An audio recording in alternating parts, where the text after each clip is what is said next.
আওয়ামী ফ্যাসিবাদী সরকার পতনের ১ বছর পূর্তি উপলক্ষে সাভারে বিজয় মিছিল করেছে বিএনপি ও সহযোগী সংগঠনের নেতাকর্মীরা।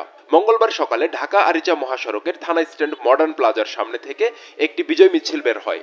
মিছিলটি সাভার বাজার বাস স্ট্যান্ড মনসুর মার্কেটের সামনে গিয়ে সংক্ষিপ্ত সমাবেশের মধ্য দিয়ে শেষ হয়।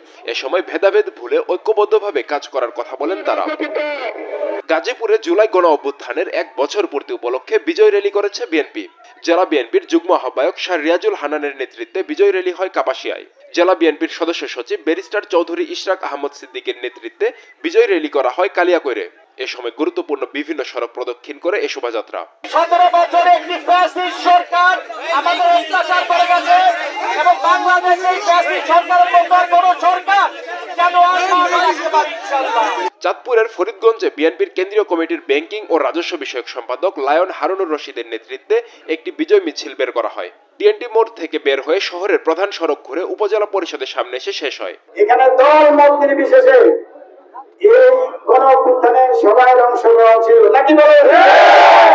এটা শুধু একত্র এক জনের নেতৃত্ব নয়, এটা অনেক লোকের সমন্বয়ে এটা গঠিত হয়েছে। মুন্সিগঞ্জেও বিএনপির বিজয় শোভাযাত্রা অনুষ্ঠিত হয়েছে। সুপার মার্কেট সংলগ্ন বিএনপির কার্যালয়ের সামনে থেকে শোভাযাত্রাটি শুরু হয়ে শহরের প্রধান সড়ক প্রদক্ষিণ করে পুনরায় কার্যালয়ে গিয়ে শেষ হয়। প্রধান অতিথি ছিলেন জেলা বিএনপির সদস্য সচিব মোহাম্মদ মহিউদ্দিন আহমেদ। বরিশালের গৌরনদীতে বিজয় মিছিল ও সমাবেশ করেছে গৌরনদী ও আগলঝাড়া উপজেলা বিএনপি। প্রধান অতিথি ছিলেন বিএনপি চেয়ারপারসনের উপদেষ্টা ও সাবেক সংসদ সদস্য জহিরুদ্দিন স্বপন।